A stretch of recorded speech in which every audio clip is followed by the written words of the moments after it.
week in racing. It's time to recap it. And who better to do it than Michael and Magic? Two bros/pros who cover the highs and lows of racing around the globe on every one of the shows. Real fans look forward to these guys and their last thoughts, cause they know they're not talking out of their royal ascot. What they say makes sense. So ladies and gents, sit back and relax as Blinkers Off presents The Magic Mike Show, where you hear the experts speak. The Magic Mike Show. Tune into the show every week. The Magic Mike Show. You can trust the show is the bomb because it's being brought to you by RacingDudes.com. What's up, everybody? I'm Magic. And I'm Mike. And this is The Magic Mike Show, episode 381. Mr. Somich. Host Belmont Huzzah! Or should we do Ascot Huzzah! We got a couple things going on here. I love it. You gave me multiple takes. We'll figure out which one is better and fix it in post. Hey, we're happy to see everybody here. Thanks for joining us. It is this is without a doubt the best Monday that I've ever had following a Triple Crown race in 2022, Mike. Easily. Yeah. This is a fun Monday, and it's nice that the Triple Crown is over now. We can start prepping for Del Mar and for Saratoga, which I'm super excited about. We got Ascot that kicks off this week, which I was not excited about on Sunday or Saturday, and now I'm excited about on Monday. So I already put up a preview that you got to post up on the YouTube page, talking a little bit about Ascot Day 1, which, by the way, did you know we've got an Australian horse facing Golden Pal? I did. I knew that. Actually, I knew that about a week or less than a week ago when he was declared for it. I can't think of his name, but then one of our followers sent us an email to make sure that we were aware of that as well. But that is exciting. A lot of people, even our fans, don't really know that much about this Australian horse, Mike. Well, it's kind of crazy because it's in the King Stand. It's Group 1, 10:40 a.m. Eastern, so you got to get your butt up early if you want to watch the matchup. But it is. I'm scrolling down right now, so I'll be there in a second. Okay, Nature Stripe is running. And Nature Strip is 20 for 37 with $13 million in earnings. That's who Golden Pal is facing. And Golden Pal obviously struggled internationally 0 for 2, although ran really well at Ascot, just missed to Learjet as a 2-year-old. So it'll be fun to see him back in action and see if Wesley Ward can kick it off. And I love the fact we've got 4 U.S. trainers that sent horses to Ascot this year. So it's not just Wesley Ward that's trying to represent for the U.S. So you're going to have quite a few entries in there. I think the first one's actually a 2-year-old for George Arnold, who's running in the second race. So it's going to be a fun day. I like the morning racing with my coffee, so I'm looking forward to it. Chris says they run in the opposite direction of the Northern Hemisphere. For the most part, yes, your form will say RH, meaning they have right-handed turns, or LH. But at Ascot, a lot of the races are just straight, including this one. So it doesn't matter which way you're used to turning. There's no turn. It's just go, go, go, go, go, go, and then go some more. I mean, there's slight lefts and slight rights on the sprints because you go to one rail as they break out, but there's really no hard turns, right? There's lots of verticals. There are lots of vertical Gs, less horizontal Gs. Definitely, because they'll go over the hill, and I'm like, I get a little sick. I'm like, every time I see it happen. The undulation is strong at Royal Ascot. Hey, I love that. Downs-esque. That is a perfect line for Ascot. Like Mike said, we've got the Royal Ascot Day 1 preview that'll be up later today at racingdudes.com and youtube.com/racingdudes. But Mike, on today's show, it's all about the Belmont Stakes Racing Festival. We had some ups, some downs, a lot of fun, a lot of things to talk about, buddy. Let's not waste any time. Riders up!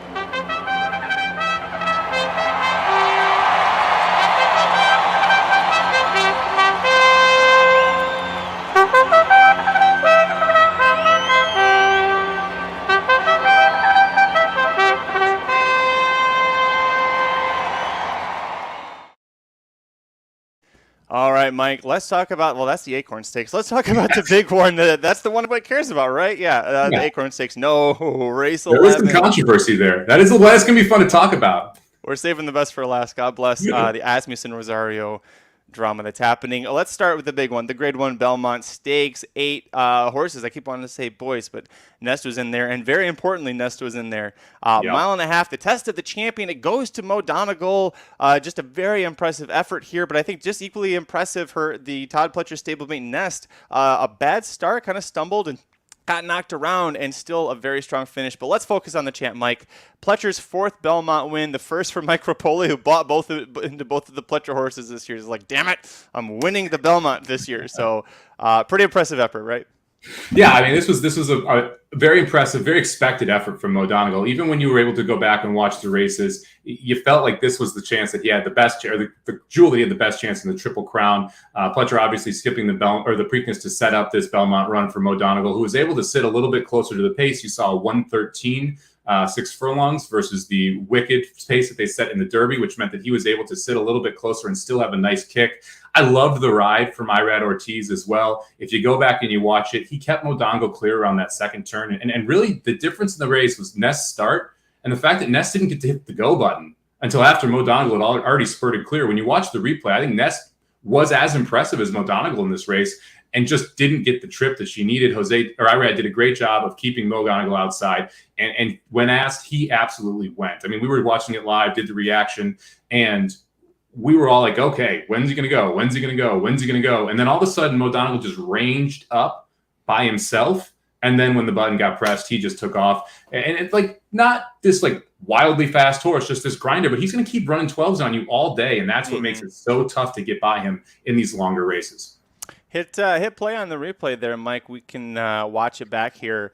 Mo Donegal, very impressive. And I know I was the only one on the team that took a shot against him. We'll get to We the People in a second here. But Mo Donegal with a great break there. The 6 horse, one of 2 were in the Rapoli Silks.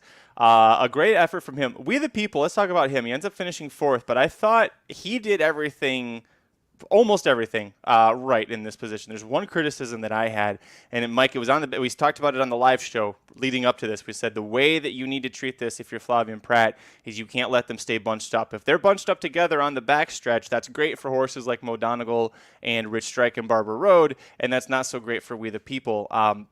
Do you think that ended up doing We the People in, the fact that we were this close, or did it really not matter that much? I don't think it mattered that much. And the main reason is because Skippy Longstocking beat We the People, who was right there a length behind him and close to those fractions. So if he's not going to be able to hold off Skippy Longstocking, even if he opens up here, let's say he goes 112 instead of 113, he opens up a 2 or 3 length lead into the far turn. The fact that he wasn't able to re-rally, or that Skippy Longstocking was able to go by and then hold him off, and he did put in an effort to get by, tells him that We the People just wasn't going to be able to win on this day unless he got an easier lead. I mean, the fact of the matter is Skippy Longstocking was a real thorn in the side of We the People throughout this entire race. I mean, he put pressure on him early. You saw Pratt had to kind of go a little wider in the first turn to swing in to try and get him to back off. And even after he did that, Skippy Longstocking stuck right to his hind legs. And you could see that We the People never got into a completely cruising, comfortable, just gallop out speed there. And even right here, when he starts to ask a little bit, Skippy Longstocking responds right away. And so he never got completely loose, completely comfortable, never had the easy lead that you saw like early voting have, for instance, in the Preakness. And that just meant he wasn't going to have enough down the lane. I thought that Manny Franco had multiple great rides, and this was the last of them, but he had a really great ride in the race before this as well that we'll talk about in a second. But Manny Franco and Skippy Longstocking did exactly what Joseph Urbanowitz and all the other Skippy Longstocking supporters wanted, and this is kind of the point. We're at the quarter pole, and look who's in the top 4, and look who's in the back 4. You need to be within range at the quarter pole. This is something that I talked about in the trends for the Belmont Stakes. Is that you need to be. It doesn't matter if you're a closer. By the quarter pole, you've got to be close, and you've got to be within range. So the top 4 are going to separate here. Mo Donegal, I think about the quarter pole, Mike. We all knew on the live stream that. Mo Donegal had that one. A great effort from Nest. Mo Donegal's path, let's talk about that. Jim Dandy on July 30th. That seems like that's going to be his target race with the path to the Travers Stakes. The Travers is looking like it's going to be the Kentucky Derby, but just the good horses, right? Yeah. Not the bullshit. So it's what the Kentucky Derby should be, which is the good horses, and not the bullshit ones that are going to turn into an historic pace collapse. But he's going to do that. And some people think and this is funny. Where's the comment? It's amazing. Where it is from Chris. The reaction shot from Rapoli was hysterical, given he literally bought into the horse derby week. Listen, I would make fun of him, but I know that he's a local boy and he's been trying to win this for forever. And he got second a while back. Was Stay Thirsty? And he said after the race, he's like, I've watched that replay of losing it 150 times. I don't have to watch that replay anymore. So.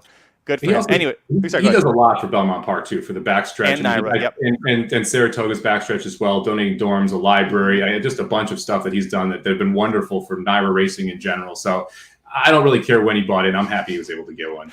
Yeah, the guy cares. That's great to see. And I mean, not to throw shade at him, I'm kind of happy Sal Cumin wasn't anywhere close to winning this one this year. It's nice for Sal to let someone else have a shot. Anyway, so Jim Dandy on the.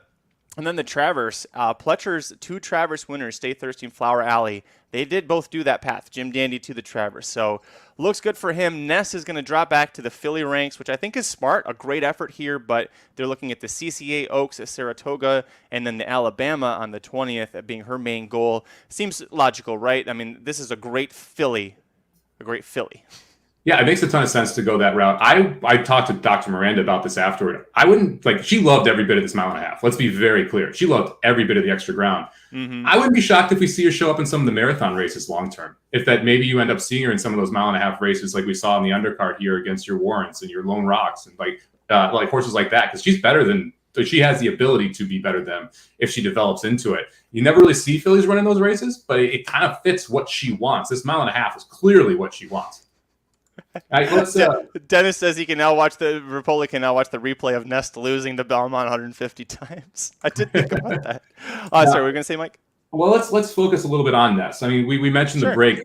Let's take a peek at this break that she gets right here, because I think this is one of the keys to the way she's breaking out of the three hole here, and she stumbles pretty bad right there. You see Jose have to really go back. She's actually behind Rich Strike early. And then if you watch what she does to go into the first turn, and they go the first quarter in 23 and change, she runs that first quarter significantly faster than everybody else to get up into that spot. Jose kind of checks back here as Flavian comes over toward the rail, and she holds this position until the far turn. Mm-hmm. That start seriously affected her, and that made a big difference in the long run here of how she was able to run this race. We'll take a look at her into the far turn as well, but that start was awful. Go back to the entering the top of that first turn there for a second for me, because I noticed something with Skippy Longstocking. I don't know if it made a difference, but her positioning for Skippy Longstocking to go outside of We the People instead of tucking in, or you see how We the People is coming out a little bit. Skippy's going in. Right here he's going in, and then he goes, nope, never mind, Nest is right there, and has to redirect a little bit. So that's just an interesting little volley. Okay, you can move it to the far turn. I wanted to make sure that I had seen that. So here we go into the far turn, and you can see that Mo Donegal hasn't asked yet, right? Yep. Nest hasn't really asked yet. You've got We the People and Skippy starting to go a little bit. Jose wants the rail with Nest here. Mm-hmm. This is when he wants to make his move, because if Jose can make his move here and get the rail, he gets the jump on Mo Donegal on the outside. And that's who he's watching. You can see him looking back with that orange cap, looking at the 6 horse. He knows he has horse, and now you see him here. He's trying. He's like, okay, there's nothing there. Mm-hmm. Now I have to swing out wide, but Mo Donegal already pushed the button right there. Yep. So I remember that live. Yeah. Now you have to run down a horse that's already got its momentum built up and swing out. And I thought she did a wonderful job here, because she even closed some ground a little bit late. I never thought she was going to beat him, but I was impressed at her run here to kind of take a step forward and try and go after him. So I think Nest ran huge, and I was surprised by that. I did not. I had the 3 behind it in the Super. I did not have Nest in my Super, unfortunately, and she ran big. I was really, really impressed with Nest here, and she ran well in the Kentucky Oaks. If you go back and look at it, Secret Oath again got the jump on her, and she was kind of trying to weave through traffic. So I think she's a darn good filly. This is true, too. Yeah, the Ortiz brothers. Well, Truth Exposed meant the Ortiz brothers, Yard Ride brothers. We know what you mean. Listen, we're not the ones to try and correct people here on this show. Truth Exposed does say Nest already better than Secret Oath. The only reason Nest lost that race is because she was the Kentucky Oaks is because Nest was blocked in on the rail and Secret Oath got a jump on her.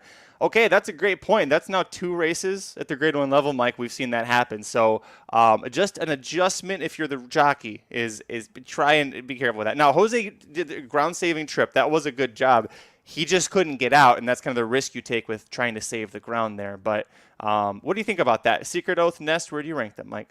I think Irad kept him in, too, which was a key. He didn't go on Mo Donegal until he was ready to fully go. Smart guy, that Irad. That forced Nest to try and take the rail, and when it wasn't there, she had to bail out. Jose had to bail out. I had Nest and not Secret Oath in the Oaks. I kind of feel the same way. The Nest is the better horse of these two. It'll be fun to see him. I'm sure the coach will bring Secret Oath up to Saratoga, so I wouldn't be shocked to see these 2 bang heads once or twice. He loves doing that, so I'm excited to see the matchup. And field size is going to be wildly important. Why do I say that? Because you have 2 closers. You may have it could be tough for both of them if you have lone speed up there. But Ness has more tactical speed to me than Secret Oath. If the field size isn't big and she's able to get a good trip, I think she's going to be really tough in those races at Saratoga. Hell of a Triple Crown season for Jose Ortiz. Wins the Preakness and then second in the Belmont Irad, winning this one. Let's real quick. We'll run through the rest of the horses. Skippy Longstocking, Creative Minister. Those two horses, Mike, I think they're well served. Just slight class drop. Go win the Ohio Derbies or the Indiana Derbies. That's the sort of thing. Yeah, you're nodding your head. We the People. He's going to take a brief freshening before the second half. They say Brissett said he came out of it pretty tired. Yeah, I would say so. He looked pretty tired by the time he crossed. Listen, he was 5-1 when I bet money on him, and then he slipped to 9-2, and I still thought it was fine. 7-2, I don't think I would have bet him the way that I did, or as confidently as I did. But we'll see what happens with him. Rich Strike, this is the last one really to focus on. The trainer, Eric Reed, blamed himself after the race for telling Sonny Leon to keep the horse clear and off the rail, and says that is why Rich Strike lost the race. Mike Somich, is that why Rich Strike lost the Belmont Stakes? If that's the actual reason, it's incompetence to not know that before this race. You've had this horse for a while. This is the 8th race. How can you not have figured that out by now? You look at this and you can see Sonny Leon is trying to keep him off the rail. If you look at his head, it's consistently cocked out. And every time he goes toward the rail, Sonny kind of pulls him out a little bit and you see his head go out. So I believe those were the instructions. But let's be honest, man. He ran an 83 buyer. If you take out the Derby, this was 19 points higher than his best dirt buyer going into the race. It was one worse than his best buyer outside of Kentucky Derby. He ran a career best race outside of a pace-dependent effort in the Derby and ran 6th. I'm not sure what else to say about that, except I can't wait for him to come back in the Travers so I can bet against him again in all the head-to-head matchups, because you're getting minus 145 against Mo Donegal. You're getting minus 110 against We the People. You're getting plus 165 against Skippy. It's wild when you compare the resumes of those horses. Rodney, nobody's sleeping on Secret Oath. We're happy to see. We really want to see her and Nest, face off. The CCA Oaks, the Alabama, throw down together. The coach isn't scared of anybody. It'd be real interesting to see those two. Let's see. Barber Road, Golden Glider. Golden Glider didn't surprise me. Barber Road surprised me a little bit. Just that you took the blinkers off and then you had Rosario. A terrible effort on debut without blinkers. So maybe put the blinkers back on Barber Road and along with the class drop. Class drop. Look, Barber Road just not good enough for these horses at a mile and a half at this pace. And it's like Creative Minister. Look, I think Creative Minister and I think Skippy Longstocking both will win a graded stakes this year. I think both of them will do it. Creative Minister, a mile and a half was too much. Skippy Longstocking could easily win one of those underneath derbies. If you go back, I've said this before, if you go back and watch the Preakness, Skippy Longstock got a terrible trip and has tactical speed. We saw that tactical speed here. I expect Skippy Longstocking to win a graded stakes this year, and I think Creative Minister will too. This was a really tough grind for Creative Minister. The only horse in this race that ran on Derby, Preakness, and Belmont Day, tried to go a mile and a half here. It was just too much. So hopefully Creative Minister gets a break, comes back at some point, and then we get to see Skippy get it done as well. I don't know if Barber Road's going to win this year. I'm sorry, guys. Barber Road doesn't really like to win. That's a big problem with Barber Road. Oh, yeah. Poor man's Mo Donegal, Mike. Yeah. He doesn't win. That's why he's poor. Well, Mo Donegal just won. He's more like... He's poor. That's why I said poor means you don't win, so he's poor. No, he's more like, let's see. What was a good third place? He's more like a poor man's Bravazzo, right? That's better. Yeah. That's a better one. He's been downgraded to poor man's Bravazzo, standing at Calumet Farm. I do want to bring this up, Shadi. I've got the note here. So fun story, real quick. Michael Myers in the Fantasy League. His day went from bad to worse. When you and I won the Racing Dudes Triple Crown Fantasy League, they officially finished last. That is a very costly position for him because they have to pay up. However, not only that, he was running his mouth about Barber Road in my decision to use him, which, maybe not the best use along with We the People, but I was taking shots. Shots misfired. I will say, what was great is that Michael Myers said there's no way that Barber Road is better than Golden Glider. I said, Barber Road is absolutely better than Golden Glider. How much are we betting on it? I pulled a Mike Somich on him. You'd be so proud of me. He goes, and I threw it out to him and said, how much do you want to bet? What are we betting? He says $20. All right. Barber Road was not last because Golden Glider was. There's one horse behind him. So Michael Myers not only paid you and I because of the fantasy thing, his money becomes our money. He also throws me an extra $20 because of that. So thank you, Barber Road. I am so happy I did use you. I do want to bring up one more thing. First off, I'm proud of you for actually beating someone in one of those bets. I want to bring up, that was a good one, wasn't it? I want to bring up the odds phenomenon because it happened again. Skippy Longstocking bet down from 20 to 1 to 11 to 1. Golden Glider bet down from 21 to 14 to 1. You get 8 to 1. Every single horse that was a longer shot got bet down in the Belmont, just like we saw in the Preakness. I'm going to be interested to see when that happens again, when we see that shift in the money again, because we don't see it on the minor races, but in these public races, we are getting it. Is it going to happen in the Travers? What about Breeders' Cup? Are we going to have these horses that get bet down anytime they're a long shot, or is this a 2-race phenomenon because of what happened in the Derby? So that's something I think is a really interesting sub-story about this whole Triple Crown trail. Because let's be honest, Mo Donegal shouldn't have been 5-2. Mo Donegal should have been 7-5 or 8-5 in this race, right? Like that would have been the correct price in this spot. But because Golden Glider gets bet down, because Barbaro gets bet down, because Rich Strike's ridiculous 4 to 1, because Skippy Longstocking gets bet down, that's why you end up getting the price that you got on some of these other horses. Great point. I don't think we'll probably have to wait to the Travers to see it again, because the Rich Strike phenomenon happened because of his 80 to 1 phenomenon. So I think it'll slowly start dwindling, but I think at the Travers we'll get a good shot. One thing to touch on, the Tappet kids, my whole angle with Tappet kids at the Belmont. It's now 5 of the last 9 winners from Tappet. The Tappet kids finished 4th, 5th, and 8th. So not the best day. 4th, 5th. 7th, sorry, 4th, 5th, and 7th in the race, so not that that's any better. Mike, let's transition from here to talk about the other 3-year-olds in the picture, because, like I said, the Travers Stakes is shaping up to be the Derby, but without the bullshit horses that created a historical pace meltdown.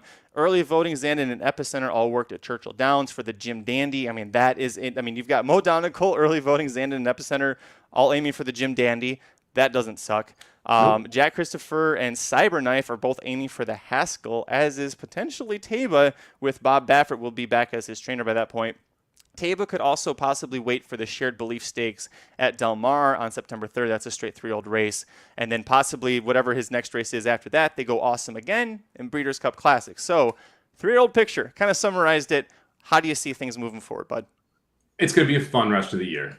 I mean, this is a fun class, right? You don't have that wild standout horse. You have some horses that want to go. You have some horses that come from the clouds. Like, it's just a very fun class to handicap. It's a fun group of horses to watch. You've got people that are very passionate about these horses, from the Rich Strike to the Barbaro to the Mo Donegal to the Nest to the Secret Oath, even on the Philly side, even Taba and Messi. Like, you have a lot of people who Epicenter, early voting. I mean, like, you have a lot of people who are really passionate about a lot of these horses and what they can do. Zandon, I should have mentioned Zandon. He's another one people are really passionate about. So it's fun to have so many fan people involved in this, where they want to see these horses run, and we're going to get to see them run against each other, which I think is kind of cool here. The fact that you have a lot of New York trainers with studs means that the Haskell, the Jim Dandy, and the Travers are all going to be a lot of fun. I'm going to put you on the spot. Belmont Stakes is over. We take a break until the Jim Dandy and then the Haskell and everything. So, second half of the year, who is the best 3-year-old, the second half of the year? Who do you project to have the most improvement? I mean, how do we judging that? It's like stakes winning, graded wins. So my thing is, I think Zandon is going to progress. I think he has the best chance to progress to be like the Breeders' Cup Classic winner out of this 3-year-old crop. So for me, that's what I'm thinking. Like, by the time the Breeders' Cup hits, who are we going to say, man, the second half of the year, that horse really freaking took off? I still think Epicenter is the best horse in this class. Well, God bless you. I like, after watching these 3 races at 1.25 miles, which is where a lot of the races are going to be run now. Right? We don't have the 1.5 mile distance. We're going to be 1.8 miles, 1.25 miles, pretty much the rest of the way home. I think Epicenter is the best horse in the class. I think Mo Donegal is pretty good, but I think Epicenter is the best horse in the class. Shoddy, this is true. Shoddy was all excited when I joined the Barbara Road thing, and I said, be careful. I'm the Epicenter fan, and I'm now coming to your side after 2 disappointing losses there. I'm very sorry. Yeah. Well, listen, I keep forgetting this. Shoddy, I did tell Michael Myers, I was like, I can't wait to tell Shoddy what to do with your $20. So you tell me, Michael Myers is $20. What do you want me to, we'll bet it on something, or we'll wait for that. We're not betting on Barbara Road. I'll tell you that much. But I do want to say caveat. If they stretch Jack Christopher out, who I'm sure we're about to talk about, yep, he may be the best 3-year-old in the class coming in the second half of the year. We will talk about him in a second. Before we get to the rest of the Belmont undercard, Mike, we got a real quick read here about BetPTC. If you're not aware about BetPTC yet, first of all, you probably are just now tuning in to us for the first time. Welcome. But here you go. Real quick. We'll be right back.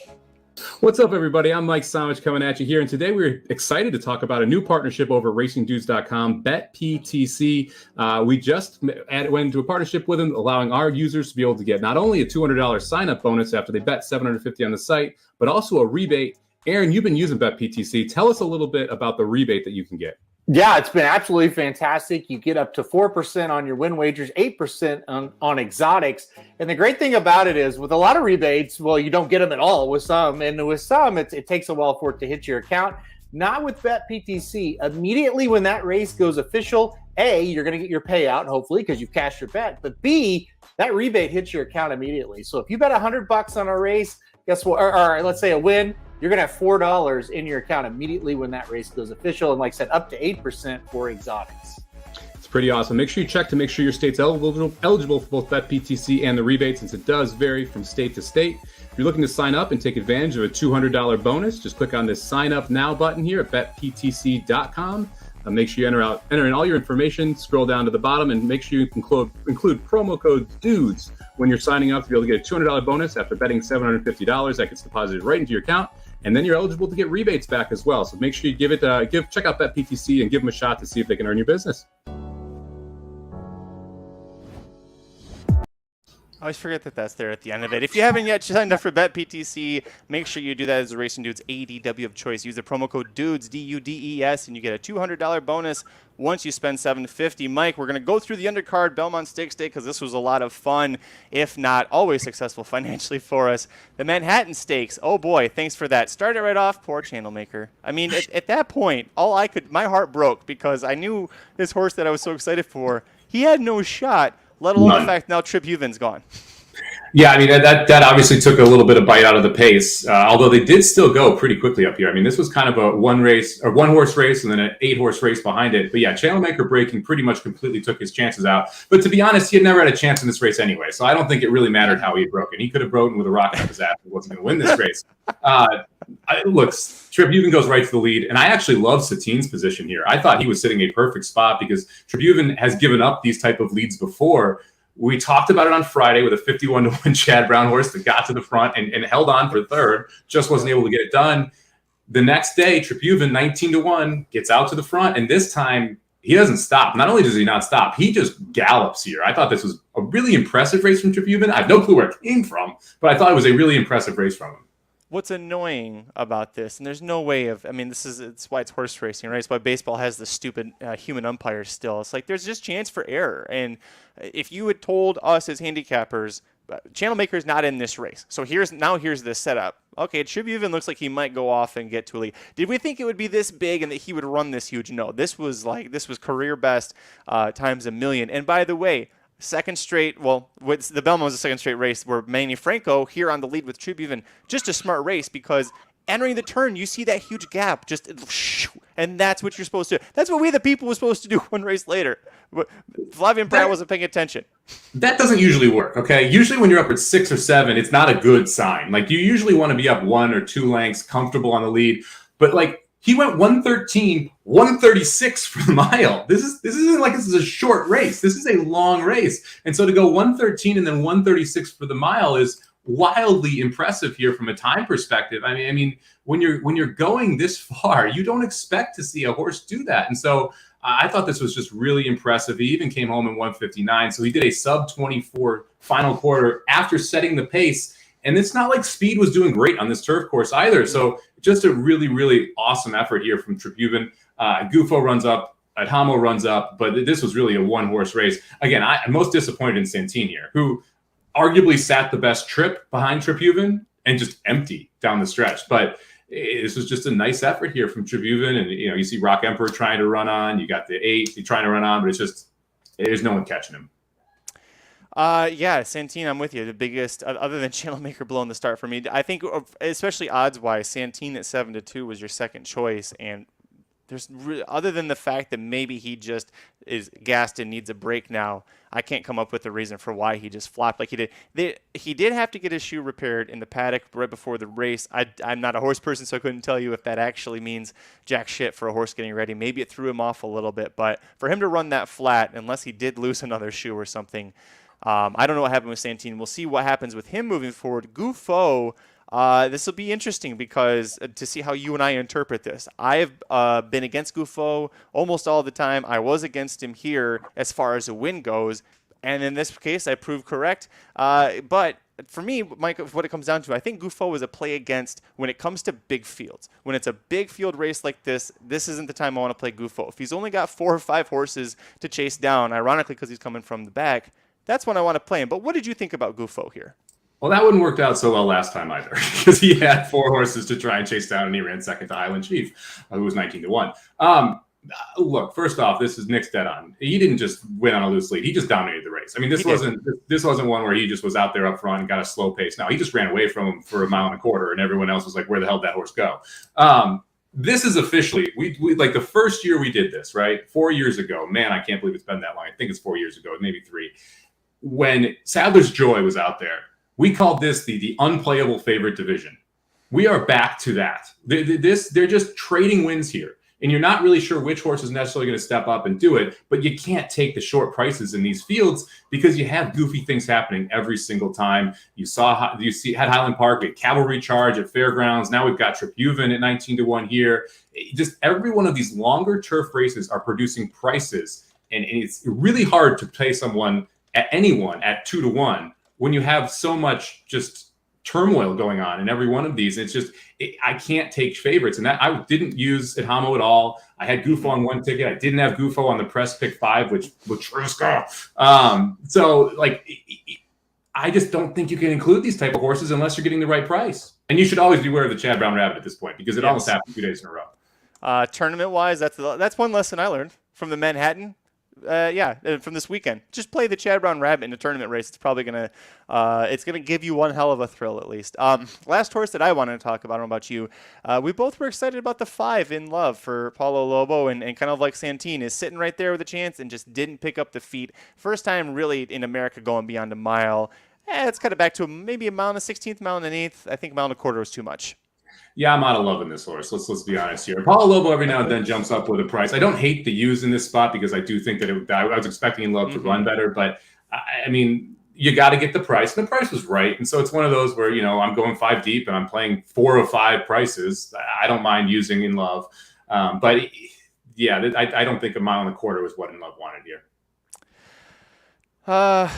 You know what? As far as the pick 4s go, which is what we like to do, specialize on with the show usually. Paulo Lobo, if you continue to get a price on him, if you think there's a chance for the horse, I think go ahead and use him. I'm not going to say this was a terrible use. The horse just didn't pick up the feet, but we looked at angles, right? We were finding angles. There were different things there were reasons why at that price the horse was playable. Just didn't work out for us. Speaking of horses that may or may not have been playable at certain prices, at this point, I don't think there's a single price in the world you don't want to play Flightline at. Just play Flightline. The Breeders' Cup, winning you're in, Mile. Did you play Flightline? We're talking about what we learned from this weekend, Michael. Okay, just checking. No, listen, I took a shot against him, and I thank you for setting that up because Speaker's Corner, I came on and made a very passionate, here's how it's going to take all of this lining up for Speaker's Corner to win. 10 seconds in the race, I went, oh my God, it's lining up exactly as I said. And you know what happened? Didn't fucking matter. Flightline is the best dirt horse in the world. Better than Life is Good. I don't think there's any question at this point. Talent-wise, Jesus. Yeah, this is tough because we don't know when we're going to see Flightline again.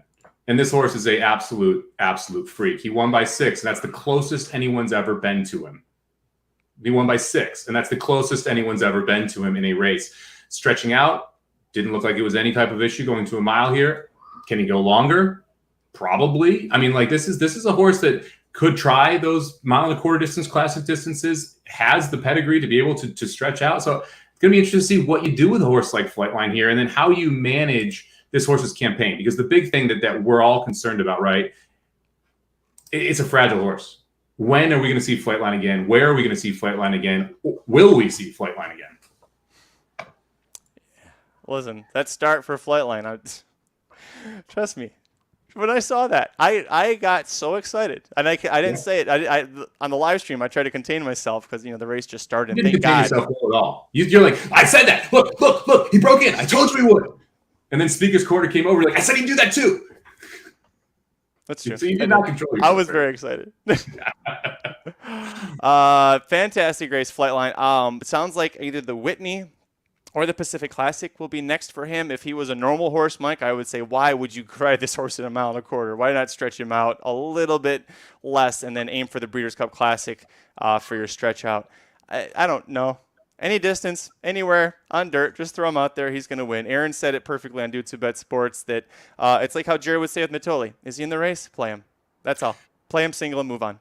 I mean, honestly, this is a Life is Good-esque talent, right? I mean, we've seen Life is Good, who's wildly talented. What he did to Nick's Go, I mean, like, he can go any distance he wants. He faced Jackie's Warrior at 6 furlongs, wins the Breeders' Cup Mile, takes on the Breeders' Cup Classic winner and destroys him, right, in Florida right after that. I would love to see these two hook up, and man, would they go fast early, because they can both absolutely fly. Now, the breaking thing, which you brought up, I think is a great point. That is a huge weakness for Flightlines. However, the longer we go, and you can watch here as Flightline breaks in a little bit. The longer we go, I was waiting. I'm just patiently over here. The longer we go, the less the break matters, okay? Because the slower they go up front. Now, it will put them in some hindrance here. That was a great move right there, by the way, to come over and take that rail away from Flightline, because I think Flightline would have gone right on by.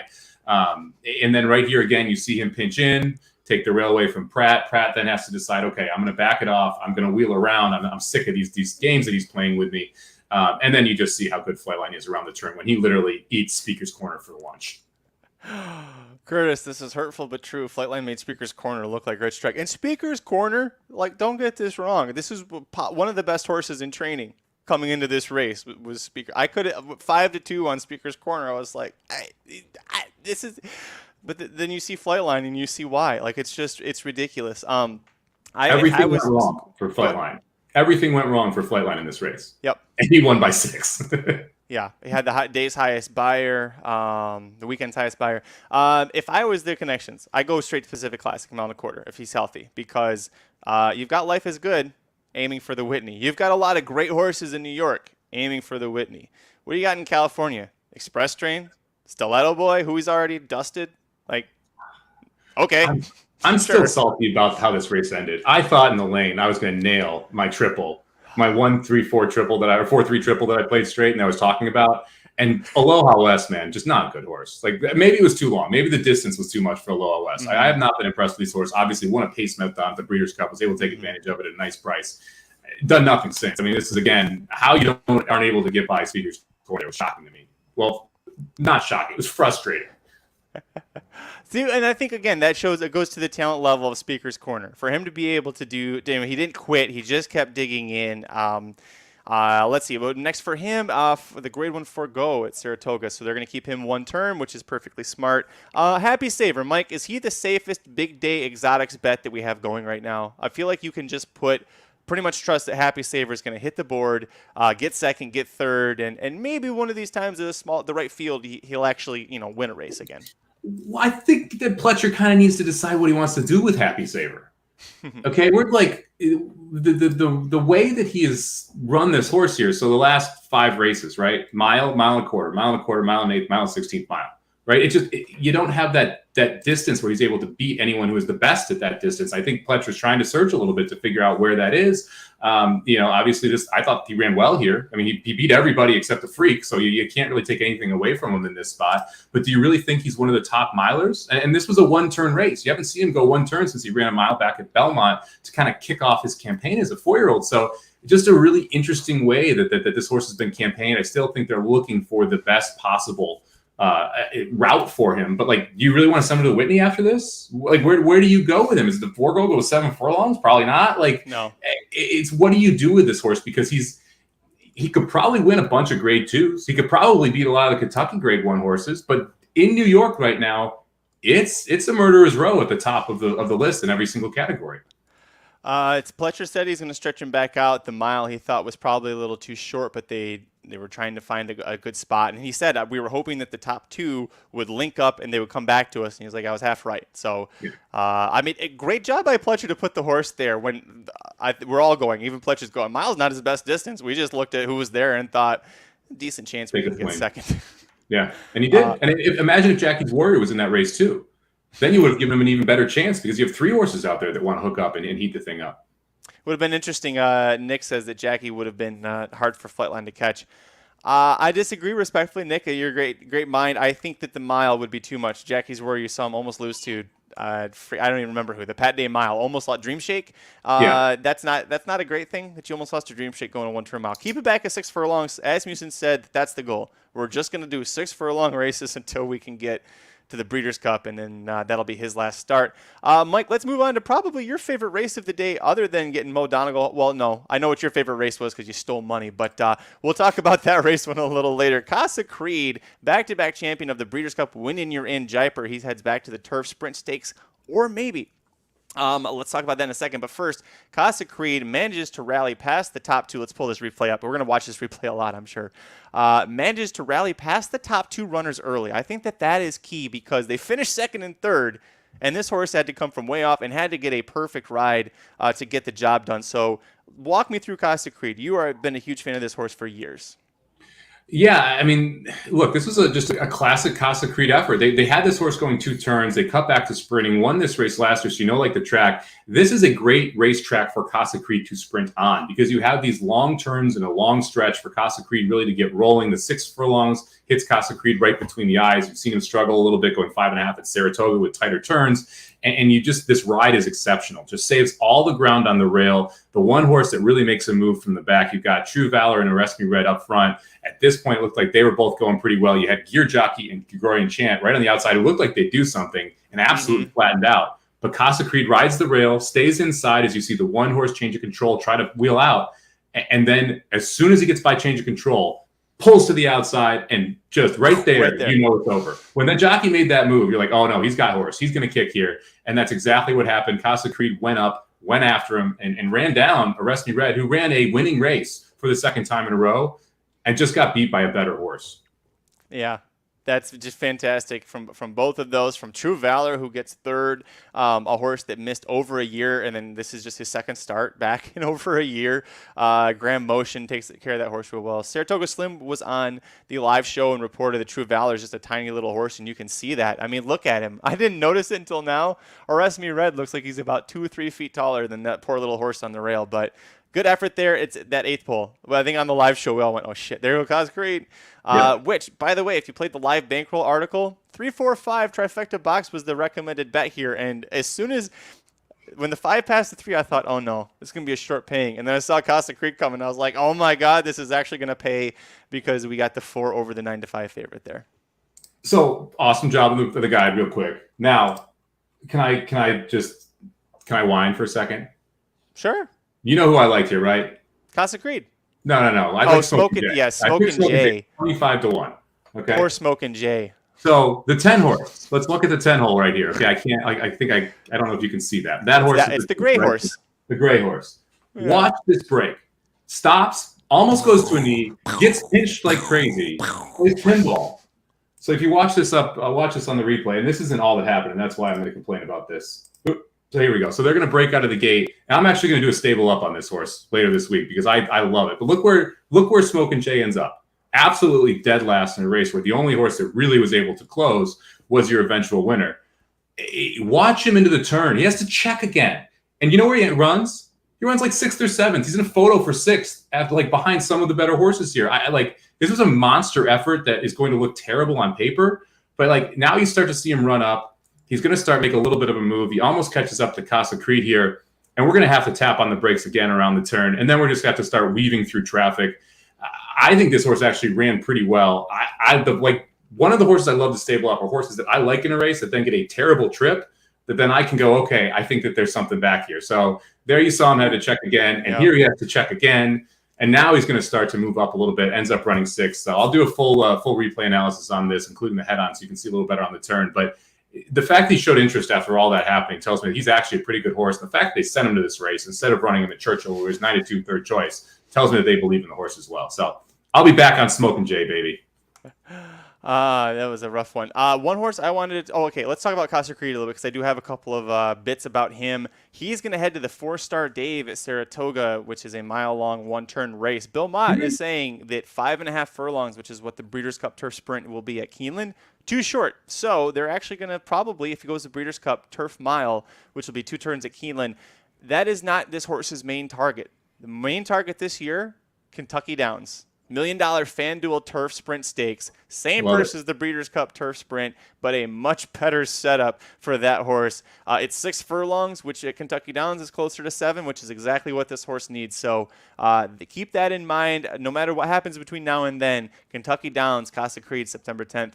The other horse I want to talk about, Mike, he surprised the hell out of me to miss 4th by a nose. The 7 horse at 29-1. What makes Sammy run? This is a California turf sprinter that was with Mark Glatt. They got shipped to James Begg, who's not a high percentage trainer. Pratt keeps the mount, which was interesting, but not enough to make me want to play him. But the biggest rally of the entire race, aside from Casa Creed, came from the 7. And for him to miss by a nose when the top 2 horses early finished 2nd and 3rd, I think this was a very sneaky effort, and especially if Pratt rides him next out, the small barn is not going to make anyone play him, so it's not like this is a Chad Brown or a Wesley Ward. This is somebody to watch. What makes Sammy run? Look out for him. Trainer's 0 for 8 now turf sprinting, so that's not a great sign. But you can always get a price on him. Yeah, you'll get paid if you are correct. And this would be a good sneaky tournament horse, right? Because there a lot of people will not play this horse back in tournaments, and you're going to get the right price on him if he is there. All right, let's move on. One race before this, the Ogden Phipps Stakes. This was a race that kicked off the pick 5, and Mike, this hurt. This hurt a really bad way to start off the pick 5 if you're us, because we both singled the defending champion Latruska. However, fun fact, did you know that last year in 2021, Malathat won 3 Grade 1 races? To do so, she beat Clairiere all 3 times. She also finished 3rd ahead of Clairiere, who was 4th. In the Breeders' Cup Distaff, I got that from the DRF article. Clairiere turns the tables, and my God, what an effort from here. Let's pull this up. Clairiere, Malathat was a fun stretch duel, but I thought Clairiere, probably halfway home, had this whole thing measured. Yeah, well, I think Malathat was the most disappointing horse in this race. We'll get to that in a second. I was shocked that the Ortiz brothers hooked up here. I mean, that to me was the one crazy part. I think that Search Results was doing it on her own. She's just fast, and she's like, no, I'm not backing off, right? And Latruska's like, I'm getting the lead. So I don't think that they were even able to try and slow this down. I think that there was no interest. And like right here, Irad has all of the reins on Search Results. He's not trying to press anymore. Mm-hmm. But Search Results just broke so well, and she wants to be so fast coming out of sprints that she absolutely cooked Latruska. And it sucks because the press pick 5 would have hit that we gave out on the show, but Latruska just absolutely got cooked early. And then look where Malathat's sitting. Malathat is ahead of Clairiere. Malathat's ahead of Clairiere the mass majority of this race. It's so frustrating after her at the Breeders' Cup and what she did there with not being able to get up and this 40-1 shot from Japan winning. And then you have Malathat here, really no excuse to not beat Clairiere, right? Consistently has Clairiere measured at this point, up a half length, up a full length. You know the top 2 are going to start coming back here. You knew Latruska was done as soon as Search Results got by. And Search Results really didn't want anything to do with Mile 16th, especially going a 45-second opening half. So you know now it's the match race in 3rd that's actually the one for the top. And it looks like Clariere's by here. And then Latruska gets a half-length lead coming into the stretch. And just the heart's not there, man. I mean, that's the bottom line, is that Latruska shouldn't lose from here. Mm-hmm. Just should not lose from here. And it's really disappointing to see it. I'm sorry, Malathat shouldn't lose from here. She just really shouldn't lose from here. It's really disappointing to see it because we saw it in the Breeders' Cup. We saw her lose at a very short price at Saratoga. Now we see her lose here in a situation that was set up for her perfectly. It's just, I can't trust her, and she keeps getting bet, and it's frustrating. A lot of people in the chat. Nobody in the chat saying they had Clairiere. Everybody's saying Malathat killed them. That's even worse than having Latruska, because then the favorite just quits out like that. You're like, all right, whatever. When you went against the favorite, and you lose by like in that fashion right there on screen, oof. I thought that Nick brought up a great point. Search Results, a great effort in defeat to really finish that close to those top 2 when I think that Mile 16th is too far. I think this is a 7 furlong filly. I'm very excited for Search Results' second half of the year. I think the Breeders' Cup Filly Mare Sprint at Keeneland is, I think that's a great spot for her to target. Yeah, Search Results even is getting this, like, she didn't change leads because she just got tired. Clairiere, she is headed to the personal ensign at Saratoga on the 27th on Traverse Day. Malathat, here's the thing, Mike. When you have a filly like Malathat who loses the Kentucky Oaks by a head. I'm sorry, the CCA Oaks loses that by a head. Loses the Breeders' Cup Distaff, like you mentioned, by a half length. Now loses this by a head. Barely beats Bonnie South last time out. you need to go to the drawing board and figure out how do we tinker. You add blinkers. Todd Pletcher's adding blinkers to her next for her next start. Probably going to be the Delaware Handicap. That's a 1.25 mile race. There's usually 1 star that can go 1.25 miles who shows up there, and a bunch of other horses. So I would say that that's probably where she goes next. That's on July 9th. And then we've got a rematch in the Personal Ensign on the docket. So that's exciting. Yeah, we'll say mile 16th, a 1-turn mile 16th may be too short for her too. She wants a little more distance. So but I don't like it when horses keep running second by a head and a nose. To me, it's a concern if it consistently happens. Put the blinkers on, see if that fit. It might go the opposite. We've seen that happen with horses too. To the point about mile 16 being too short, she's literally bred the same as Nest. She had the daughter of Curlin out of an AP Indy mare. 1.25 miles Delaware Handicap. That should be a good spot for her. Personal Ensign, 1.1 1/8, Clarier, mile off that. Watch out for that one. Latruska, Fausto Gutierrez, her trainer, said came out of the race okay. The fast pace early while carrying 124 pounds did her in, and she was acting up in the paddock. I don't know. She tread carefully next time for her next start, because we see these fillies and mares, Mike, when they decide they're done, they fall off the map hard. And she kind of was throwing her head around a little bit. Wasn't responding at all. We haven't seen that from her in America since the Breeders' Cup, and that wasn't that long ago for her. Yeah, I think Latruska's more of a bet back than Clarier is. How about that? I think Clarier takes money off this. I think Latruska got a situation where he had a sprinter hit her hard, going 1 turn instead of 2. She wants 2, not 1. I think this race set up, the way it played out, the race set up on paper great for her. The way it played out was awful for her. Clarier got the perfect setup, and it's one of those horses that I think is average at best against these grade 1 type fields. And if she takes a bunch of money, then I'm not interested in Clarier back. Jack Christopher in the Woody Stevens Stakes. We talked about Jack Christopher a little bit, but nobody's been even close to this horse. It's ironic the horse that's been closest to him in his entire career is Command Performance, but 7 furlongs easily clinches the Woody Stevens Stakes. We talked about the Haskell at 1.1 1/8. It'll be his first time going 2 turns. That's next up for him. Is this the best 3-year-old male in the country right now? Shit, I mean, maybe. We thought this was one of the best in the crop. Scratches out of the Breeders' Cup and we were like, when is this horse going to come back? When is this horse going to come back? We both tried to play against Jack Christopher in Kentucky, saying, okay, it's been so long. There's got to be a little flat in the Pate Mile. Was not flat at all. Was wildly impressive. Whoops, wrong idea. Gave up and said, okay, this is where we definitely think Jack Christopher rolls. Unfortunately, it's at a wildly short price. You're not getting any type of price on this horse in the future. So it's really a single or try and beat pretty much in every race he's in for the rest of the year. It's going to be tough to try and beat him, but he's going to be over singled. So it makes it tough as a handicapper how to do that. Probably a good exacta horse. We talked a little bit about the Flightline Happy Saver exacta, but that paid 5 to 1, and that was a pretty easy exacta to have. Jack Christopher might be another one of those horses where you're like, can I toss the second and third choice? Can I toss the second choice and find some type of value if someone else is getting bet with him? He's damn good, man. If he takes the 2 turns, he could be the best 3-year-old in the training. It's tough to say because we haven't seen him take the 2 turns. And there are other speedballs in this group that he has not faced anyone who's actually put pressure on him early. Here he was able to stalk. And I think that was actually the most impressive thing for both Flightline and Jack Christopher. And Jack Christopher did do that in Kentucky as well. But Flightline stalking and winning makes him so much more dangerous. And Jack Christopher able to do it twice in a row makes him a lot more dangerous as well. I will say that I think he is the best 3-year-old in the crop right now, and that's without going 2 turns.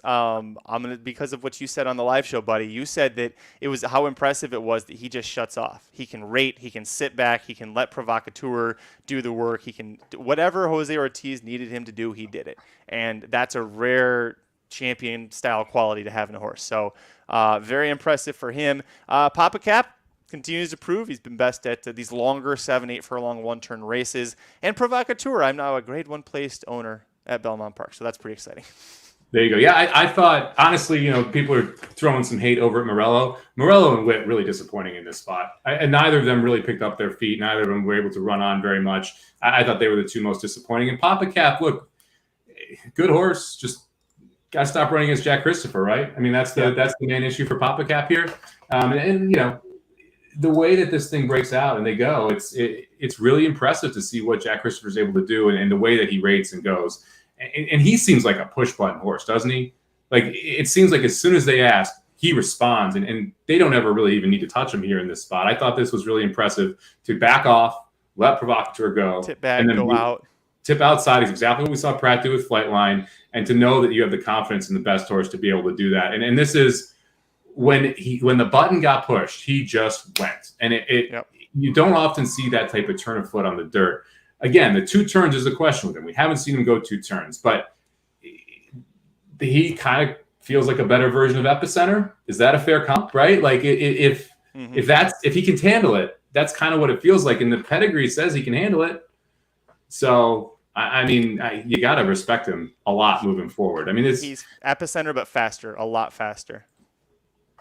Yeah, that's a great point. Curtis, he is going to the Haskell, which will be a 2-turn test. And like Mike said, you either need to single him in that race or you need to go a little deeper. It'd be interesting if Taba shows up. I don't think he will, but it'd be interesting if he does show up there just to see what happens. Mike, we'll keep this replay up because this is a lot more fun and a hell of a lot shorter to watch than the Brooklyn Stakes, which was before this.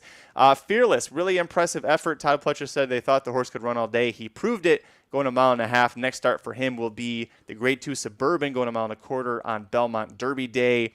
And then also targeting that race, Warrant, who had a pretty poor start, ran better than I thought he would, Mike. I thought the Sandy Handicap was a bad race, an outlier, and didn't come back that strong because I don't love Express Train. But yeah, Fearless and Warrant, we're going to see them in the Brooklyn. Do you take anything away from that race?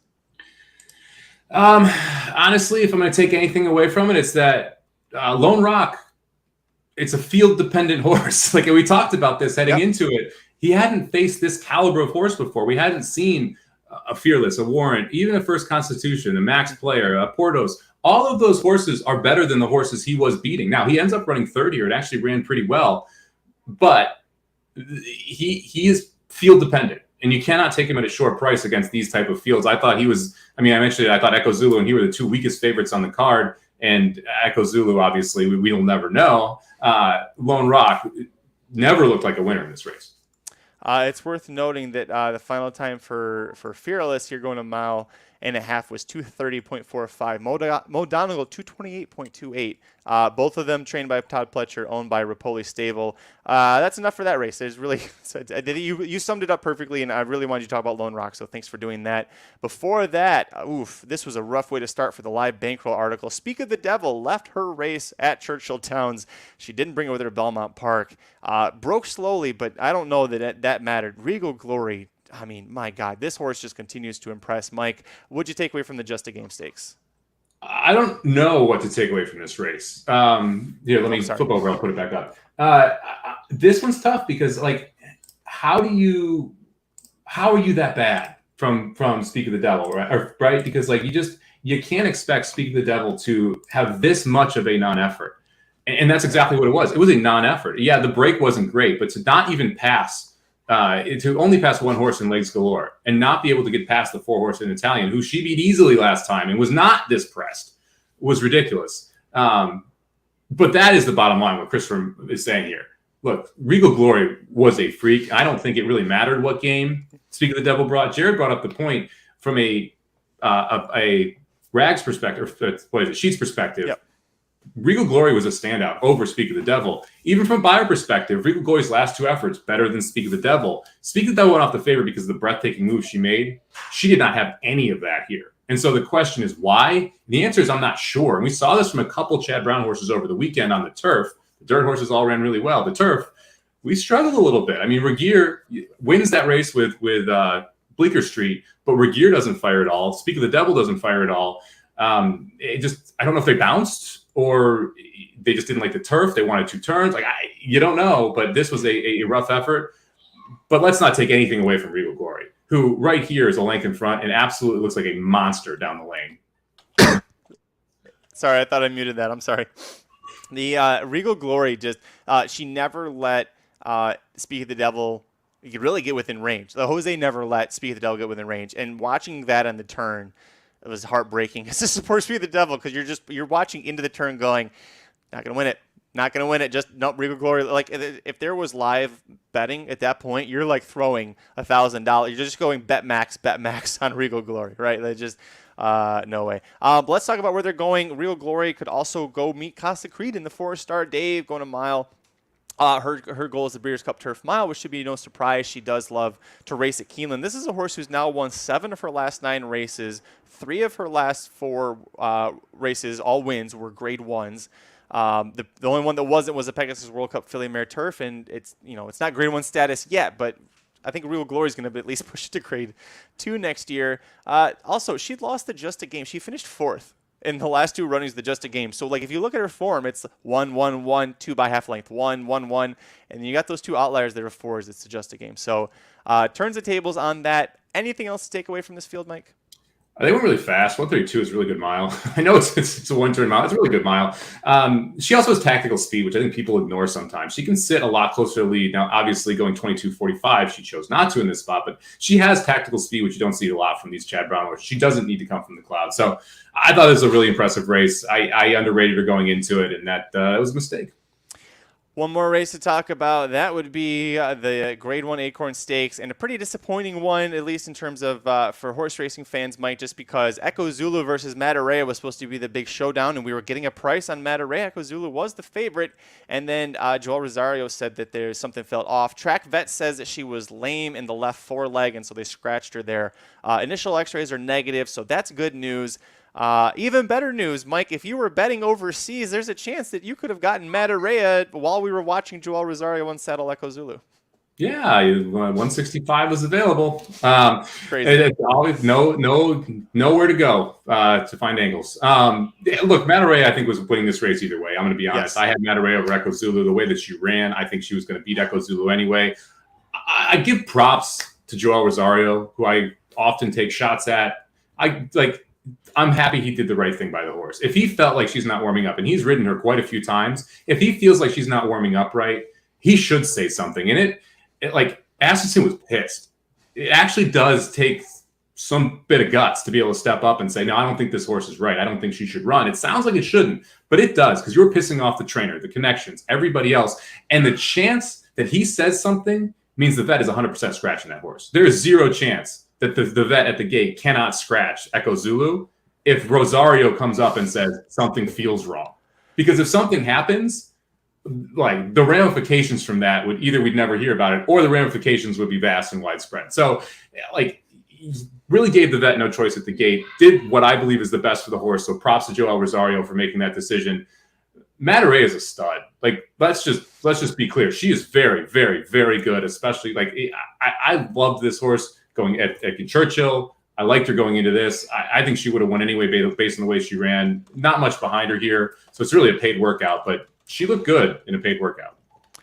She definitely did. She reminds me a bit of Kofefi, who Brad Cox had, that as a 3-year-old won the Breeders' Cup Filly Mare Sprint, and really just almost every single test she passed with a plum. So Kofefi, they're going to send Matarea to the Grade 1 test in early August at Saratoga, and then maybe one start, maybe the Dogwood at Churchill, which Kofefi won before the Breeders' Cup Filly Mare Sprint.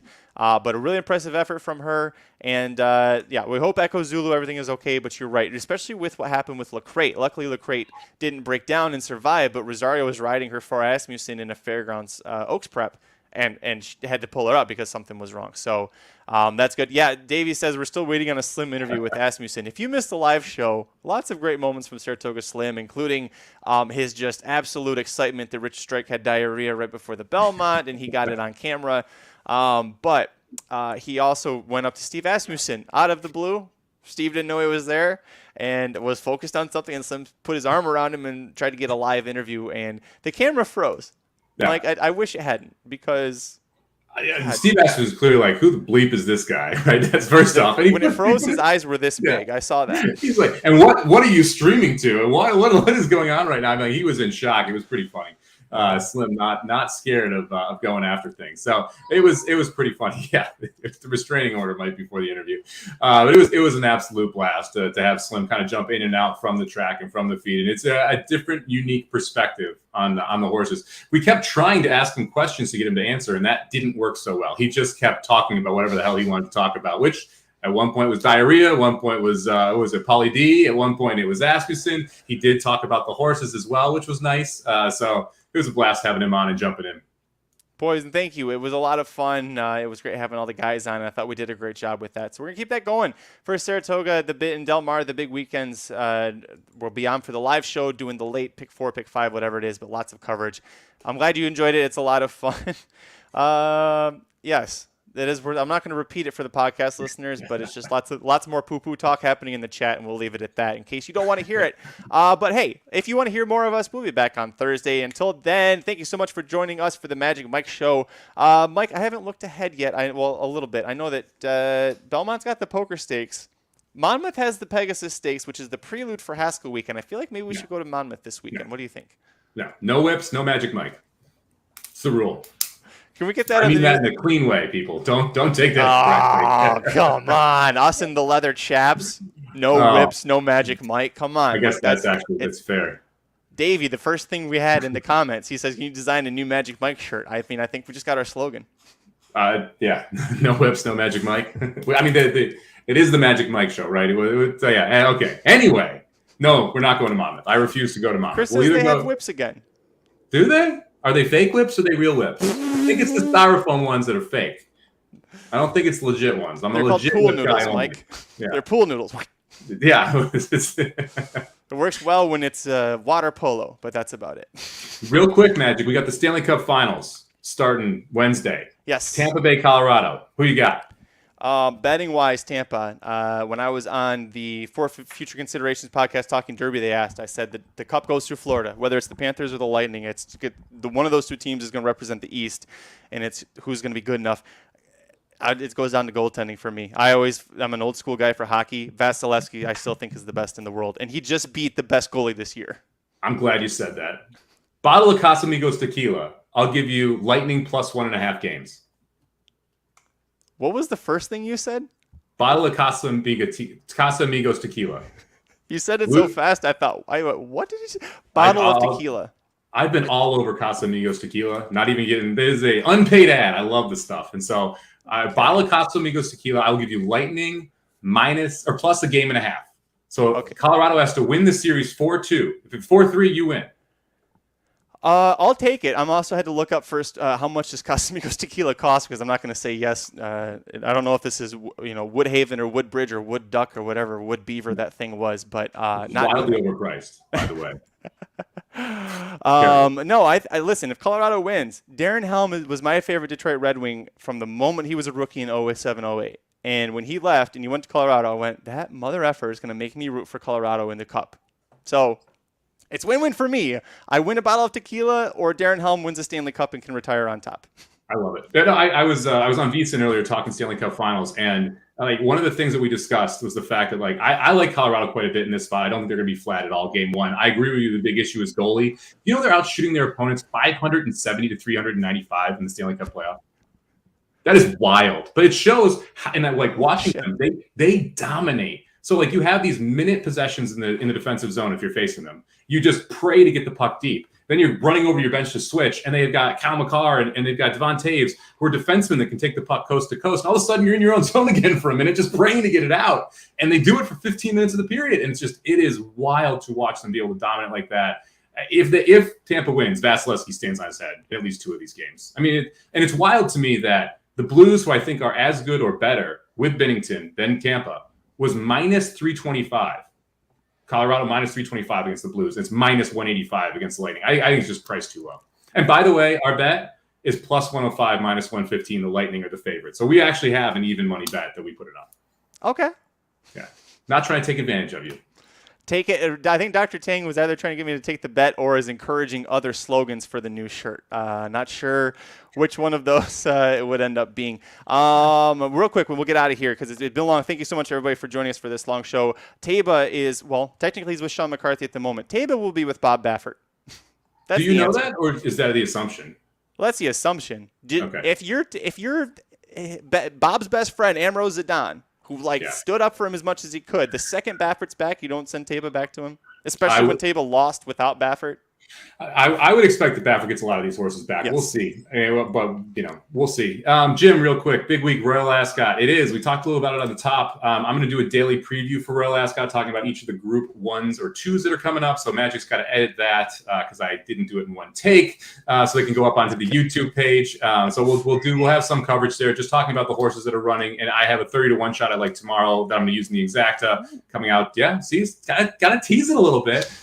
So I got a 30-1 shot there. I love the horses and coffee thing. It's fun to have these races going on in the morning. It's a lot of fun to just watch the meet. Don't bet too much on it, though, because, look, DRF has past performances, which is nice for me. You can get time form ones. You can get Brisnet ones. But these fields are tough. I like just throwing down like a $5 box key, and I'll put one horse with 3 horses, and that one horse is usually a price, and I'm hoping I can just get Monster Exactas on because that's the way I've done well there at Ascot before. Are the PPs down again? I just tried pulling it up, and it's like every other time. Just came out during our show because this has gone on so long. Tuesdays have been out since Monday, so I'll take a look at Wednesdays and hopefully get that done for you tonight. Well, no, like at DRF, I can't even get to load. That's weird. Well, DRF was down for like the whole weekend. TBG was down for part of Belmont Day. I mean, it's been a rough ADW / I guess DRF's technically an ADW now. A couple of weeks here with the Derby failures and now the Belmont failures. It was rough on Sunday because they went down midday too, and you got the Gulfstream mandatory payout pick 6. You've got the Golden Gate mandatory payout pick 6. You've been both past performances. Epicenter is too many syllables. 4 syllables is too many. On my birthday on Thursday. Yeah, that's right. I'm plugging my birthday. I'm excited because my birthday present will be Stradivarius winning his 4th Ascot Gold Cup, Rodney. I'm excited for it. I love this horse. I love Stradivarius so much. I'm so excited for this. How didn't I realize? So your birthday episode is next. My birthday episode is Monday. We're going to have back-to-back birthday episodes on the Magic Mike Show. Yes! Oh, that's going to be awesome. Okay, that's a perfect way to sign off. Join us for the first back-to-back birthday episodes of the Magic Mike Show on Thursday, where we're covering not Monmouth Park because no whips, no Magic Mike Show. But we'll have a fun one probably at Belmont Park. Tune in until then. Follow us on Twitter. I am at Curtis Kalleward. He is at Somobomb 18, number 1, number 8, corporate world. It's at racing_dudes. Thanks so much for the support through the Triple Crown. We've got a fun summer planned ahead. Until next time, I'm Magic. And I'm Mike. Go Avalanche. Damn it. I forgot who I bet on already. Have fun and go Darren Helm. That's what I'll say. Go Darren Helm.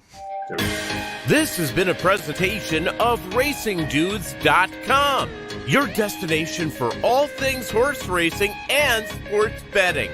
Whether you want free winners, expert insider picks, up-to-the-minute trackside weather reports, or podcasts and videos for bettors of all skill levels.